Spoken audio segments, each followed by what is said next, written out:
이 세상의 모든 땅에는 다 주인이 있습니다. 그러므로 어떤 땅이든 내가 차지하려고 하면 대가를 치러야 되고 또 저항을 만나게 되는 것이죠. 어떤 영역도 그렇습니다. 어떤 한 기업이 확장을 하면 다른 기업이 자신의 영역을 빼앗기기 때문에 거기서 치열한 전쟁이 일어납니다. 이 몸도 이미 지배하고 있는 주인이 있고 습성이 있습니다. 그러므로 주의 뜻대로 살려고 하는 순간 저항이 일어나죠. 죄와의 전쟁이 일어나고 육신의 습관이 저항을 합니다.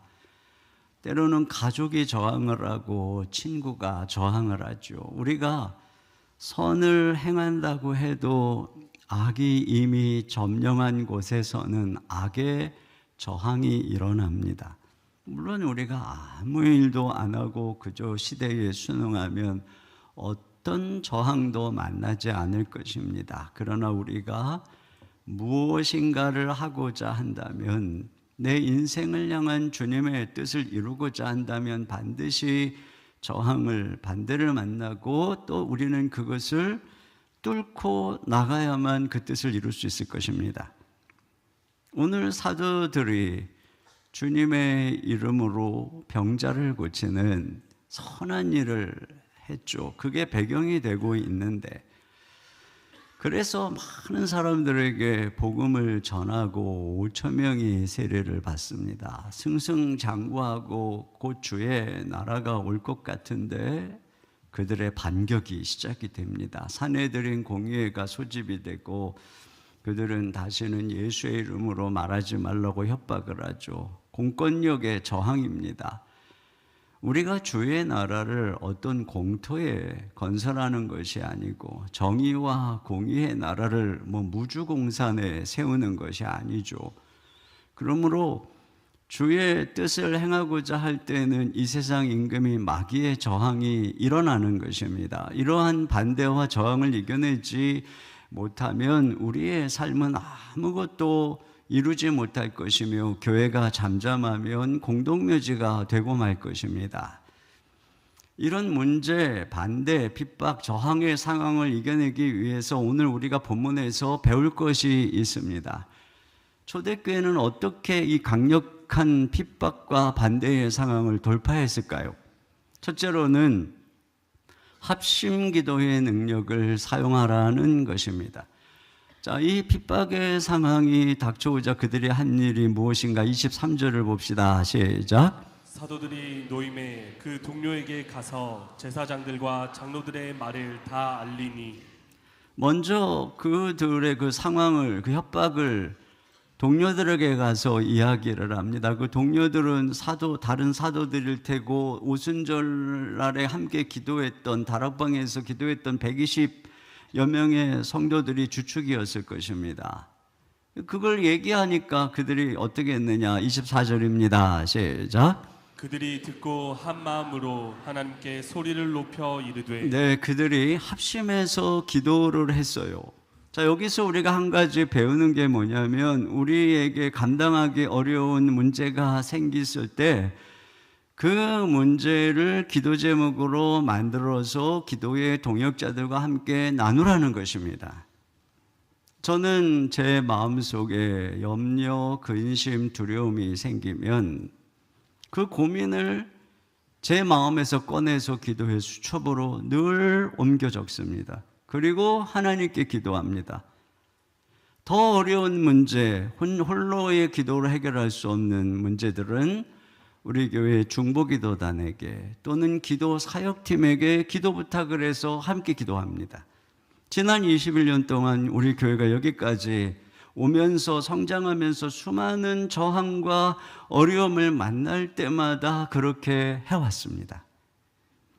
여러분, 우리 인생이 문제를 만날 때, 고민과 근심거리가 올 때 그것을 우리가 먼저 기도 제목으로 만들어야 됩니다. 그리고 그것을 다락방 식구들인지 주변에 함께 기도할 동역자들과 나누는 것이죠. 남편들은 회사에 문제가 생기면 기도하는 아내와 나누는 것입니다. 그리고 그 다음에는 함께 기도하는 것입니다.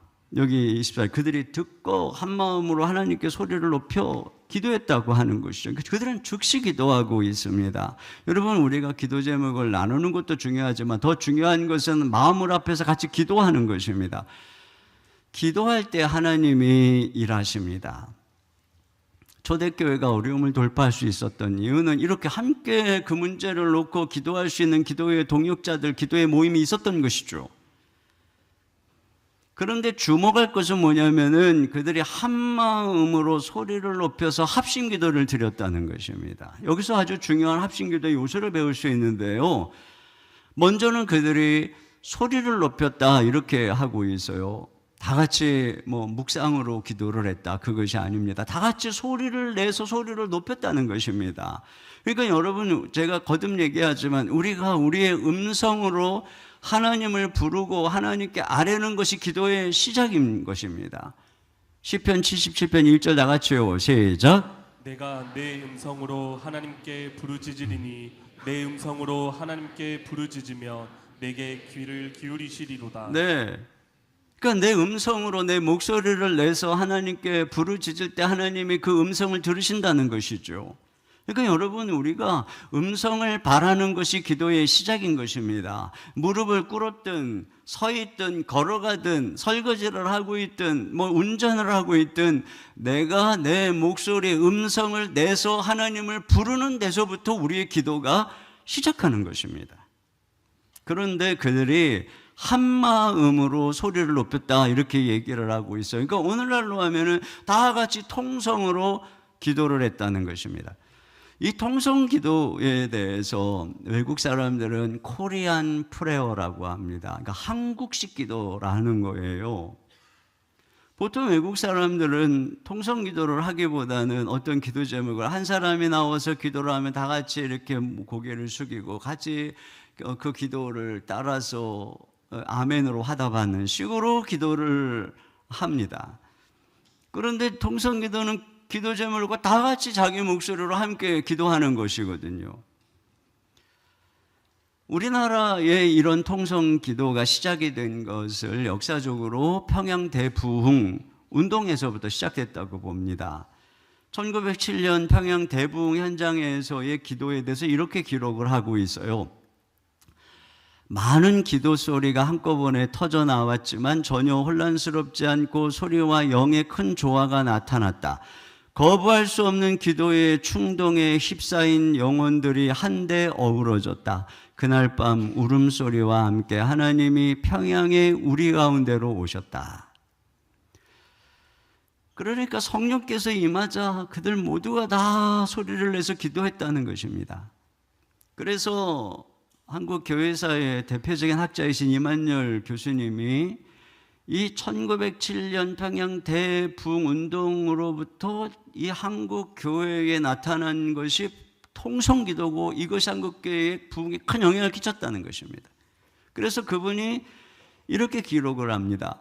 어느 주일 아침 집회를 인도하던 선교사가 회중에게 합심 기도에 참여할 것을 요청하였다. 마치 성령의 직접적인 영향 아래에 있는 것처럼 자발적으로 1000명의 입술에서 통성기도가 작게 들리기 시작하더니 점점 소리가 커져서 예배당을 충만케 했다. 놀라운 것은 통성기도가 혼란스럽게 만들지도 않았으며 그들의 목소리가 훌륭한 음악 악기에서 나오는 소리와 같이 조화를 이루었다. 성령으로 충만하니까 각자의 마음속에 간절한 기도의 열망이 부어지고 말할 수 없는 탄식으로 하나님의 뜻대로 기도하게 하시는 성령님의 그 인도하심을 따라서 다 같이 함께 이 목소리를 내서 기도 제목을 올려드렸는데 그것이 어떤 혼란을 일으킨 것이 아니라 아름다운 조화 속에서 하나님께 드려졌다는 것입니다. 이런 통성기도가 한국교회의 부흥에 또 수많은 어려움을 이기는데 아주 중요한 역할을 했다는 것이죠. 그런데 여러분, 이 통성 기도가 코리안 프레어가 아니라 한국식 기도가 아니라 오늘 여기서 우리가 발견하는 게 뭐니까 초대교회식 기도인 것입니다. 성령 충만한 공동체에 나타나는 기도의 방식이라고 하는 것입니다. 이와 같이 사도행전에 보면은 이렇게 한 마음으로 다 같이 기도한 이 기도가 사도행전에 무려 10번이나 기록이 되고 있어요. 반복적으로. 이것이 그들이 이 초대교회의 엄청난 문제 앞에서 그 문제를 이겨내고 승리하는 그러한 비결이었다는 것이죠. 어떻게 해요? 함께 기도하는 것, 소리를 내서 함께 부르짖어서 기도하는 것입니다. 이스라엘 백성들이 소리를 내서 부르짖어서 기도했던 것처럼 말이죠. 존 캐니그라고 하는 분이 이런 얘기를 했어요. 다 같이 한번 읽어볼까요? 시작. 예수 이름을 부를 때 엄청난 응답의 기적이 일어날 것이다. 네, 그러니까 혼자서 기도하는 것보다 두세 사람이 함께 기도할 때, 여러분 우리가 같이 모여서 기도할 때 하나님께서 그 기도를 들으신다라고 하는 약속이 있는 것입니다. 우리 한국교회가 얼마나 많은 어려움의 여정을 지났습니까? 그런데 그 어려움이 있을 때마다 성도들이 모여서 부르짖어서 통성으로 기도했습니다. 밤을 새워서 기도했습니다. 새벽에 기도했습니다. 기도원에 올라가서 기도했습니다. 금식하면서 부르짖으면서 기도했습니다. 그것이 오늘날 한국교회가 모든 고난을 돌파할 수 있는 비결이었어요. 우리 더사랑교회가 여기까지 달려온 것도 이러한 기도의 행진 때문에 가능했던 것입니다. 함께 말이죠. 우리 이제 40개 중보기도 학교를 모집하는데 여러분이 기도의 행진에 동참하십시오. 기도의 사역의 자리에 참여할 때 비로소 우리는 이 기도의 능력을 최전선에서 경험하게 되는 것입니다. 두 번째로는 상황을 돌파하는 기도를 드리라는 것입니다. 여기 지금 그들이 다 같이 소리를 높여서 뭐라고 기도했는가가 이제 그 다음에 나와요. 그러면 우리는 이것을 읽을 때 그들이 다 같이 소리를 높여서 한 문장으로 기도를 했다는 것인가? 이런 의아한 생각이 들죠. 그래서 이것은 혹시 베드로가 대표 기도를 한 것을 의미하는 것은 아닐까? 이런 생각도 합니다. 그러나 분명히 만약에 그랬다면 베드로가 일어나 기도하여 이렇게 기록을 했겠지, 다 같이 소리를 높였다 이렇게 기록하지는 않았을 것 아닙니까? 분명히 다 같이 소리를 높였어요. 그렇다면 이것은 그들이 이 문제 앞에서 다 같이 소리를 높여 어떤 기도를 했는지, 사도들의 가르침 아래서 성령 충만한 성도들이 핍박을 만났을 때 어떤 기도의 패턴으로 기도했는지 그걸 보여주는 것입니다. 그러니까 오늘 기도의 내용은 우리가 이 삶에서 문제를 만날 때, 우리가 이 땅에서 이 저항을 만날 때 어떻게 기도해야 하는가 하는 것을 보여주는 아주 중요한 기도문인 것입니다. 첫째로는 문제보다 크신 하나님을 기억하라는 것입니다. 여러분, 우리가 기도하는 것은 믿음의 표현입니다. 그러니까 내가 하나님을 얼마나 크신 하나님으로 신뢰하는가는 내 기도를 통해서 나타나는 것이죠. 그러므로 먼저 문제 앞에서 우리 크신 하나님이 어떤 분인 줄을 알고 고백하는 것입니다. 이들은 지금 하나님을 어떤 분으로 고백을 하고 있느냐? 여기 24절 중반절에 대주제요 이렇게 말하고 있어요. 대주제요, 영어로 하면은 Sovereign Lord입니다. Sovereign Lord. 그러니까 모든 나라와 열방을 다 다스리고 계시는 최고의 통치자라는 거죠. 그러면서 24절 하반절에 천지와 바다와 그 가운데 만물을 지으신 이시오 창조주라는 것입니다. 모든 것이 주인이시라는 거죠. 그리고 더 나아가서 그 다음에는 당신의 주권과 섭리로 열방을 다스리는 분이라고 말하고 있어요. 그래서 뒤에 내용은 뭐냐면은 하나님이 이 땅에 일어나는 하나님의 나라를 향한 반대와 핍박을 예견하고 아시는 분임을 언급하고 있습니다. 자, 25절, 26절입니다. 시작. 또 주의 종 우리 조상의 다윗의 입을 통하여 성령으로 말씀하시기를 어찌하여 열방이 분노하며 족속들이 허사를 경영하였는고 세상의 고난들이 나서며 관리들이 함께 모여 주와 그의 그리스도를 대적하도다 하신 이로소이다. 네, 이 말씀은 다윗의 시편 2편을 인용한 것입니다. 다윗이 시편 2편에서 아주 수백 년 전에 군왕과 관리들이 주와 그리스도를 대적할 것이다 라고 시편 2편에 노래했거든요. 여기에 그 주와 그의 그리스도를 시편 2편에서는 여호와와 그의 기름 부음 받은 자라 이렇게 그를 대적한다 이렇게 얘기를 했어요.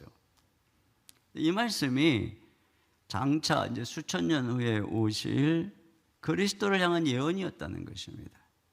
수백 년 후에 오실 예언이었다는 것이죠.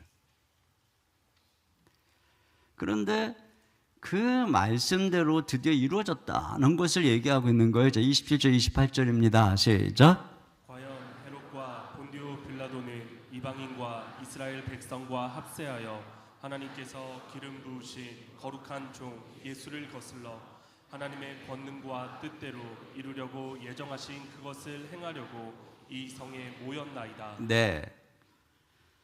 그러니까 왕과 관원들이 합세해서 대적했다고 하는 게 어떤 식으로 이루어졌냐면은 헤롯과 분봉왕이죠. 빌라도 총독이죠. 그들이 이스라엘 백성들, 이방인들과 이스라엘 백성들, 관원들이죠. 그들과 합세해서 예언하신 그대로 예수 그리스도를 거스렸다는 것입니다.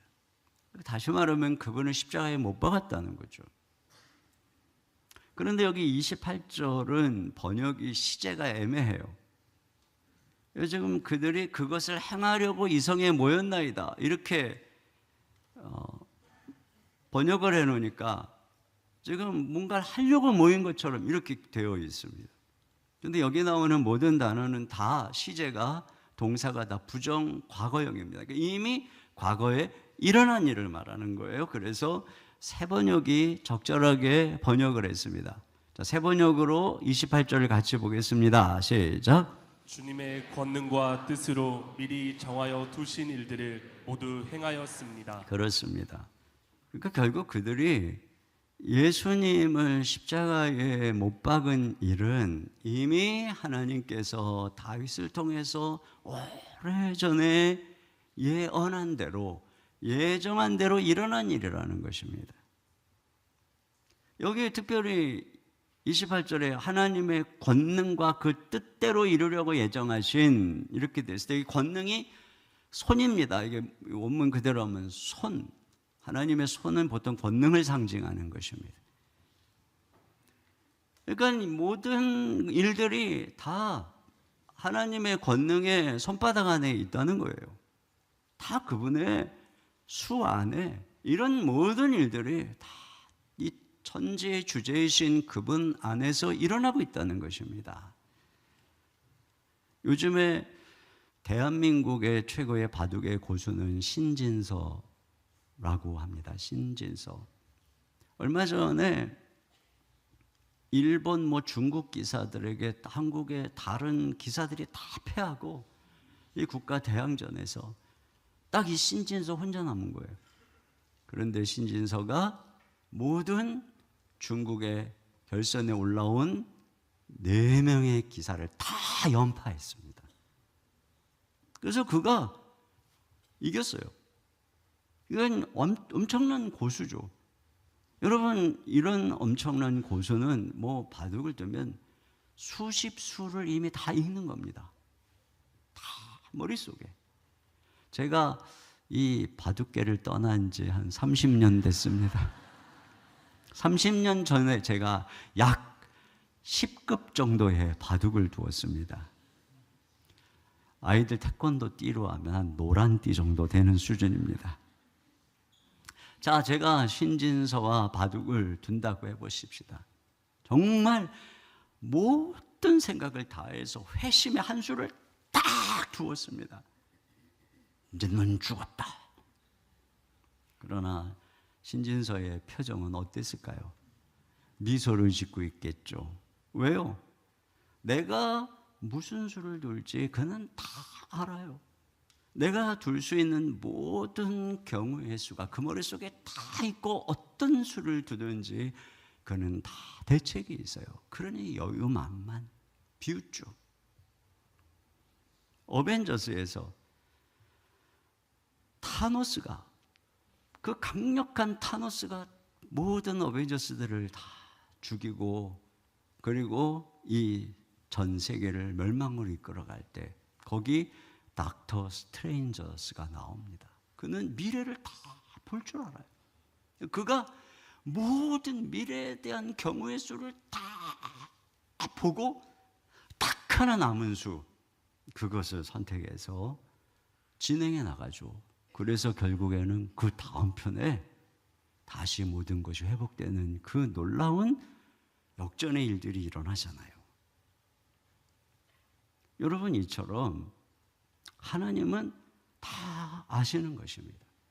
이 땅에 일어날 그 수를, 그들은 예수님을 죽임으로써 회심의 일격을 가했다고 하지만 결국 그것을 통해서 하나님은 우리의 모든 죄를 구속하시고 그 분을 높이 부활 승천시켜 통치자로 세우신 것이죠.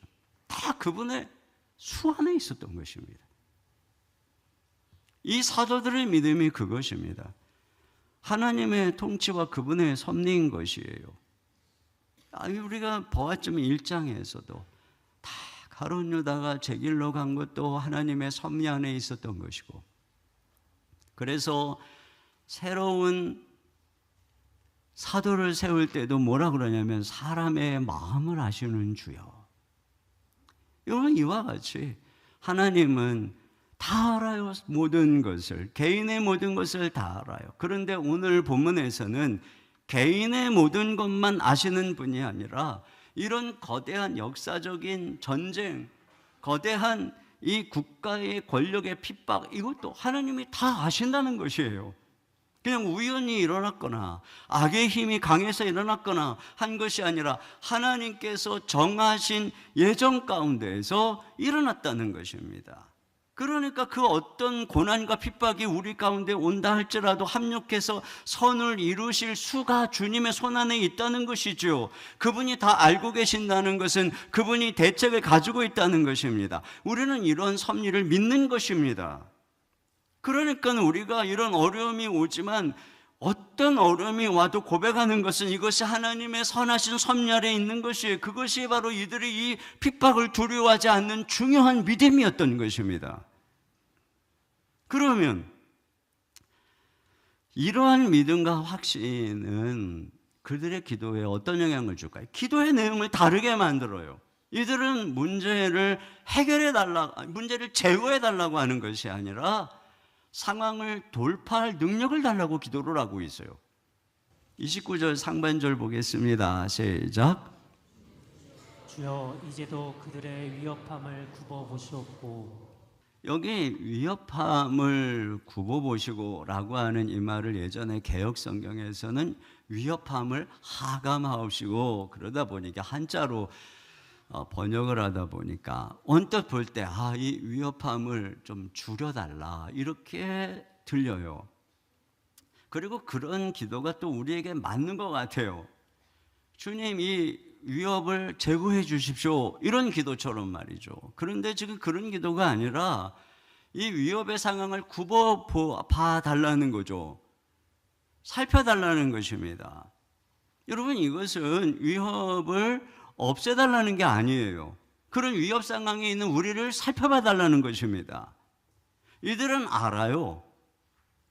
자기들이 주님을 따르는 길에 고난이 있고 핍박이 있다는 사실을 알아요. 세상이 예수님을 핍박했기 때문에 너희도 핍박할 거라고 하는 그 말씀을 그들이 알아요. 그리고 이 모든 핍박이 하나님의 손 안에 있고 결국은 우리 주님이 승리한 것을 알아요. 그 주님이 다스리고 있는 것을 알아요. 그렇기 때문에 그들은 우리가 주님을 따르고 복음을 전하는데 왜 고난이 있습니까? 이렇게 묻지 않아요.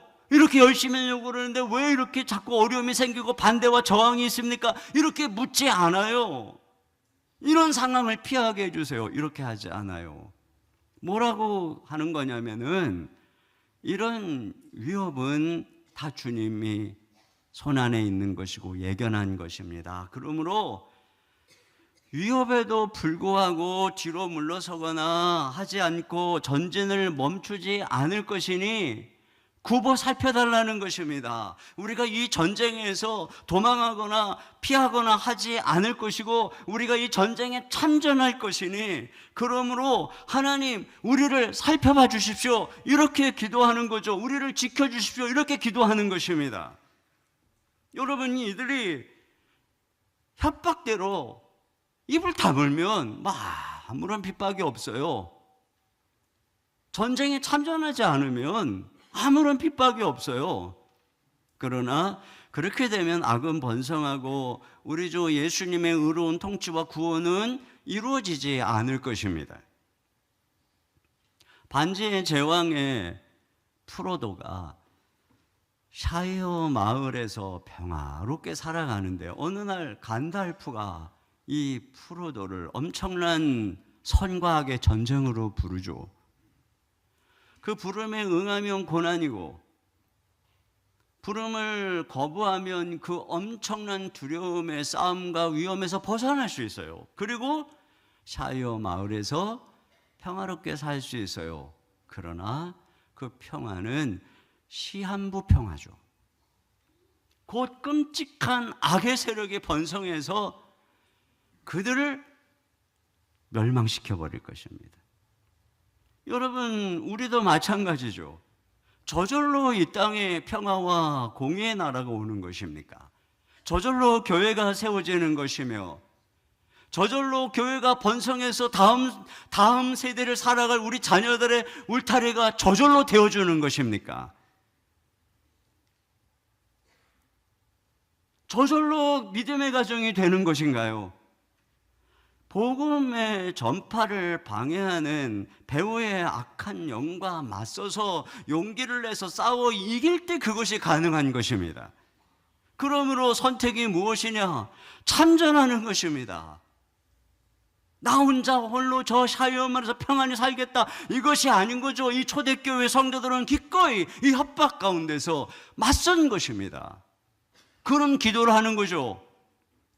그리고 그 다음에 뭐라고 하는가 보세요. 29절 하반절입니다. 시작.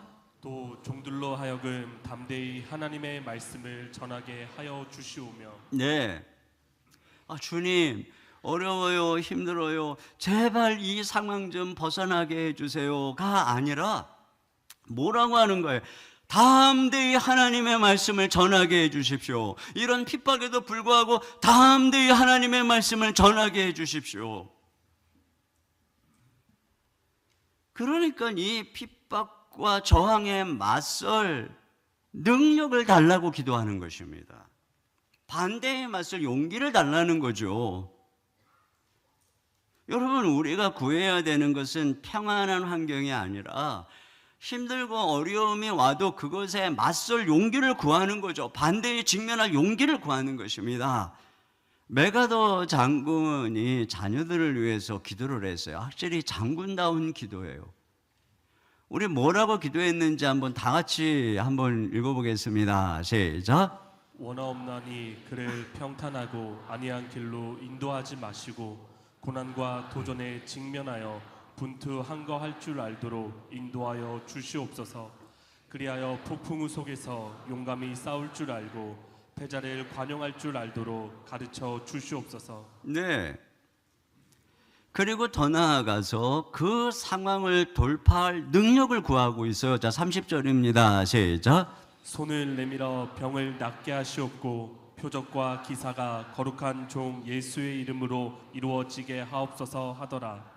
그러니까 복음을 전파하는 데 있어서 단지 말로만이 아니라 표적과 기사가 함께 달라는 것입니다. 여기 손을 내밀어 병을 낫게 하셨고 그랬는데 이게 주어가 우리의 손 같죠. 그런데 원문대로 번역을 하면은 주님의 손입니다.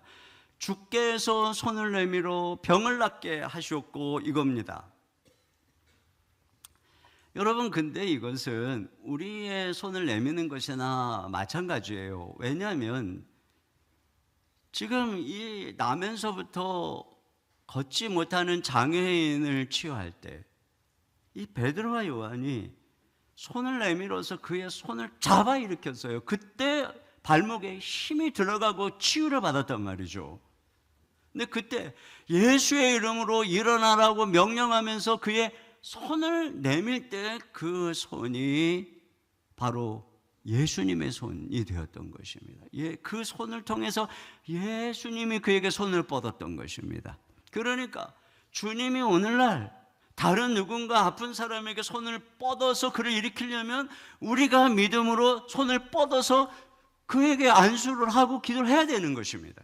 그러면 그 믿음의 행위를 통해서 주님이 그를 낫게 해주시는, 자, 이런 일이 일어난 건데 이런 일이 계속 일어나게 해달라고 기도하고 있어요.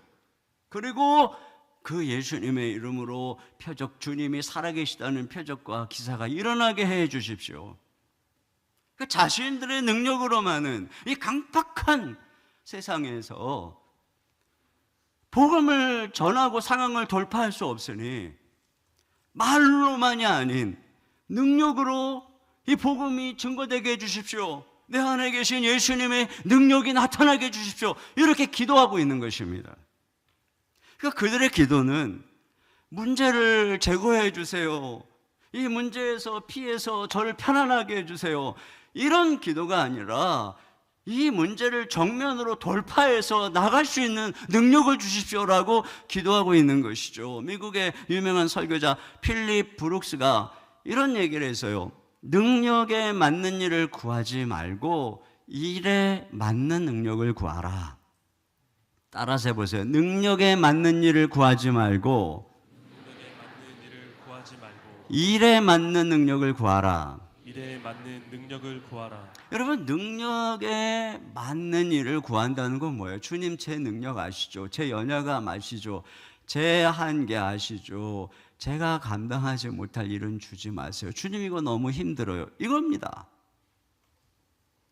그런데 일에 맞는 능력을 구하는 건 무엇입니까? 주님, 이 일이 내가 감당할 수 없는 엄청난 일입니다.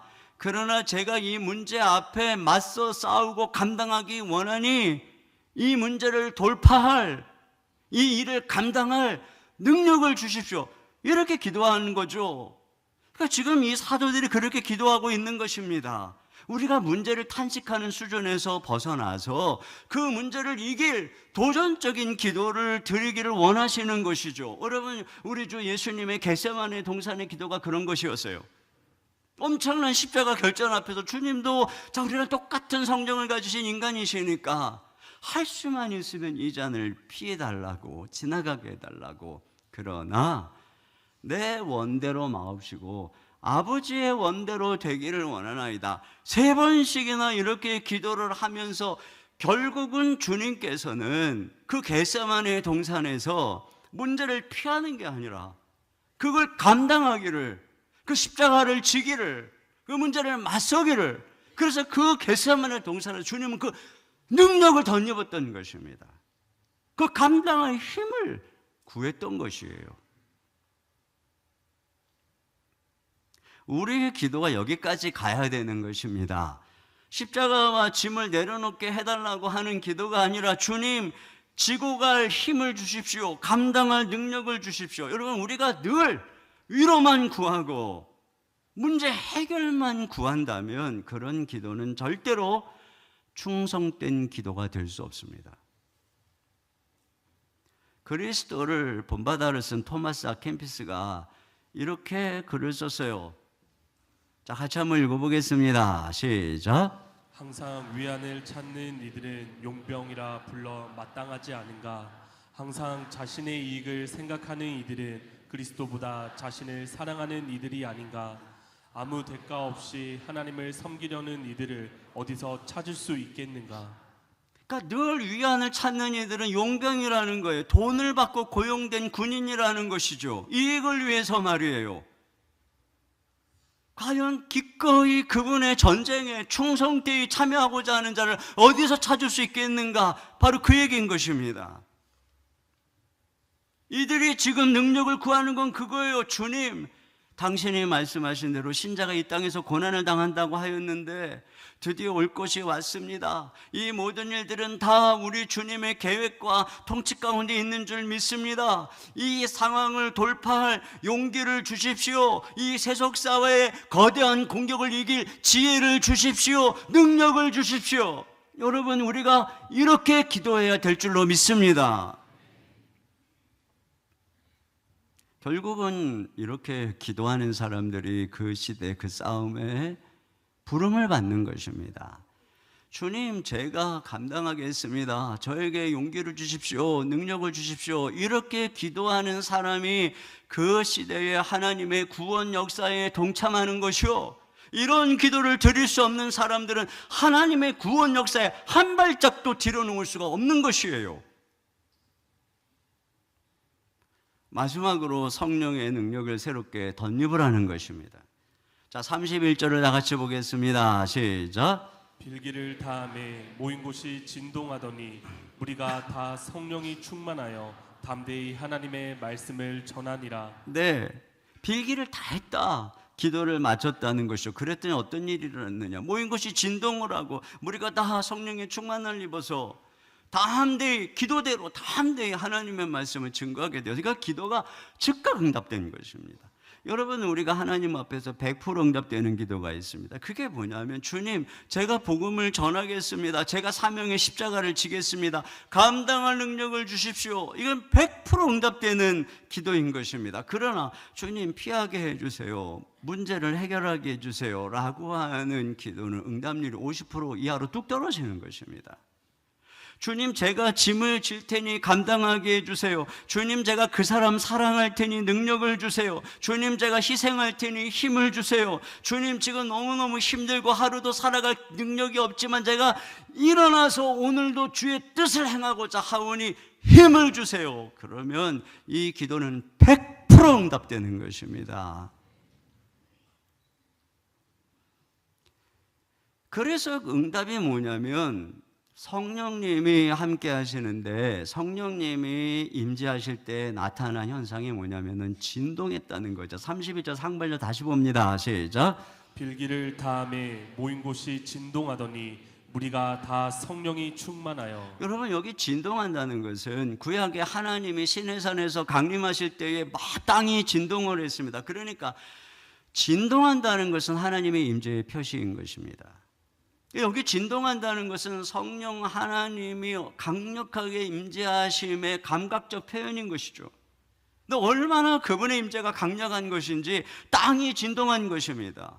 여러분, 앞에서 하나님을 누구라고 그러냐면은 대주제라고 그랬어요. 창조의 하나님이라고 그랬어요. 모든 왕과 군대의 계략을 알고 맞서고 제압하시는 하나님이시라고 했습니다. 그 통치자이신 대주제 이신 하나님의 영이 임재한 것입니다.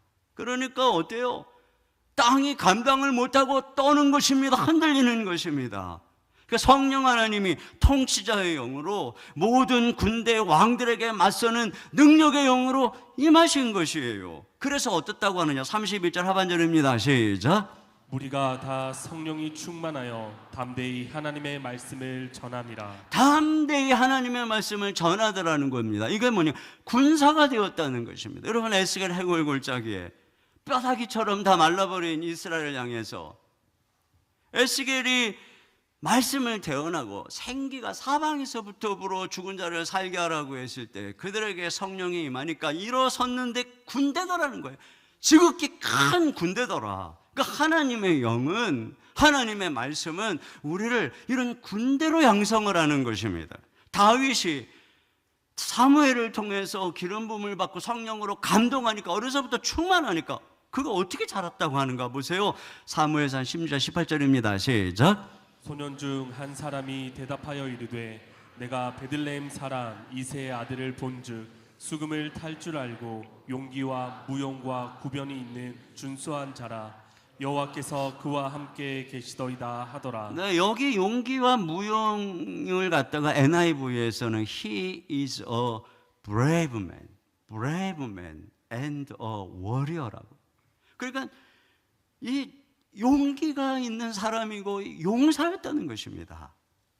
하나님께서, 하나님의 성령님이 그에게 임하니까 그 어린 소년을 이와 같은 이 용사로 양성을 하는 거죠. 엘리야와 엘리사가 하나님의 성령의 감동으로, 능력으로 그 시대의 사명을 감당할 때 그들이 뭐라고 불러요? 이스라엘의 불말과 불병거라는 것입니다.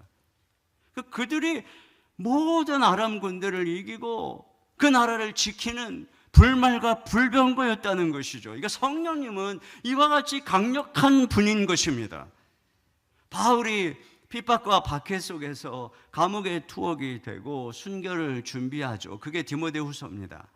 그런 상황에서 바울이 디모데에게 편지를 하면서, 야, 핍박이 심해서 나도 이제 순교당할 것 같으니 너 어디 가서 좀 조용히 핍박이 지나갈 때까지 좀 숨어 있거라, 이렇게 얘기하는 게 아니라 복음을 위해서 갇힌 자된 나를 부끄러워하지 말고 너도 복음과 함께 고난을 받으라, 이렇게 얘기를 해요. 맞서라는 거죠, 그 시대에.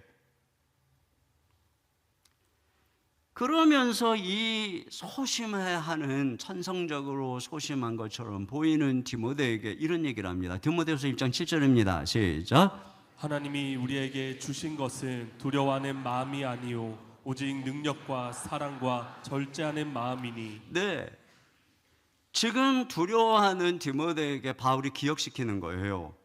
성령님이 우리에게 임하실 때 우리에게 주신 게 있다. 그건 두려워하는 마음, 소심한 마음이 아니다. 그건 능력의 마음이고, 그건 사랑의 마음이고, 그건 절제의 마음이다.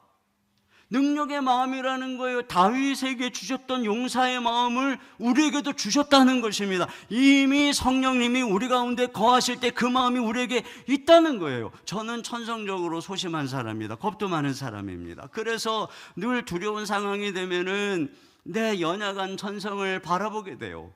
그렇게 반응을 하게 됩니다. 그때마다 저는 이 말씀을 기억합니다. 이 말씀, 주님이 이미 성령이 내 안에 거하시고 성령님이 내게 주시는 마음은 두려워하는 마음이 아니라는 거죠. 능력이라는 것입니다. 능력의 마음이라고 하는 것입니다. 이게 이미 내 안에 있다는 거죠. 저는 그것을 기억합니다. 이미 내 안에 이 능력의 마음이 있어. 성령 안에서 나는 그런 용사야, 그러면서 이 능력으로 충만하게 해달라고, 주님 용기를 주옵소서, 담대함을 주옵소서, 이렇게 의지하고 여기 올라옵니다. 이렇게 의지하고 걸어갑니다. 그러면 성령께서 내 모든 천성과 기질을 이기고 주신 사명을 감당하도록 걸음을 여기까지 인도하셔서 저희가 여기까지 걸어온 것이죠. 그러니까 자꾸 내 기질 이런 거 얘기하지 마세요. 여러분, 성령님은 그저 우리에게 늘 따스하고 감동만 주시고 위로만 주시고 그런 분으로 제한하지 마세요. 성령으로 충만할 때 그분이 능력을 주시고 용기를 주시고 두려움을 이길 힘을 주시고 우리를 강한 용사로 만들어 주시는 줄로 믿습니다. 우리의 기질로, 여러분 기질적으로 센 사람이 있어요. 강해 보이죠. 그러나 강력한 권력, 고난, 인생의 풍파 앞에서는 조직 두목과 한패도 다 떱니다. 기질로 갈 수 없는 길이 있습니다. 그런데 성령님이 권능의 마음으로 함께 하시면 연약한 자도 십자가를 지고 걸어갑니다.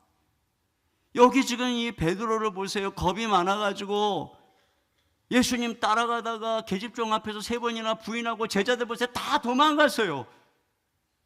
그런데 지금 이들이 이렇게 반응하는 게 이게 자기들의 기질이겠습니까? 성령이 그들에게 함께하니까 권능을 주시고 담대함을 주시고 용기를 주시고, 그러니까 담대하게 맞서는 거죠. 그들이 이렇게 맞섰기 때문에 그 시대를 뚫고 하나님의 나라가 온 땅에 증거된 것입니다. 여러분, 우리에게 이러한 능력이 이미 있는 줄로 믿습니다. 그런데 이것을 다시 겁이 나고 두려움이 올 때마다 이 기도하는 거에 합심해서, 그러니까 임하는 거죠. 그럼 다시 충만해지는 것입니다. 그래서 우리가 성령의 능력을 날마다 구해야 되는 거예요. 시대가 악할 때는 더 열심히 날마다 구해야 되는 것입니다. 주님, 우리에게 맞설 용기를 주옵소서, 돌파할 능력을 주옵소서, 성령을 부어 주옵소서. 손을 내밀어 기도할 때 병든 자가 낫게 하시고 예수님의 이름으로 기도할 때 표적과 능력이 나타나게 해 주시옵소서. 주님의 권능이 우리와 함께하여 주옵소서. 그래서 그 권능으로 담대하게 복음을 전할 때 비로소 우리가 자녀를 구할 수 있습니다. 비로소 우리가 가정을 구할 수 있습니다. 한국교회를 구할 수 있습니다. 다음 세대를 구할 수 있습니다. 그리고 이렇게 걸어가는 사람들에게 땅끝까지, 끝날까지 우리 주 예수님이 내가 너와 함께 할 것이다, 이렇게 약속하셨어요. 이 믿음으로 굳세게 맞서서 걸어가는 저와 여러분 되시기를 주님의 이름으로 축원합니다. 우리 시간 같이 성령이여 임하소서, 메마른 나의 심령이에 주님의 은혜에 담비 내려 나름 뻑적셔 주옵소서. 주의 권세, 주의 능력 지금 이 시간 임하셔서 악한 권세 모두 깨뜨리고 주님 나라 임하소서. 우리 박수 치면서 힘차게 우리 찬양 함께 드리겠습니다.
합심해서 기도하도록 하겠습니다. 같이 읽겠습니다.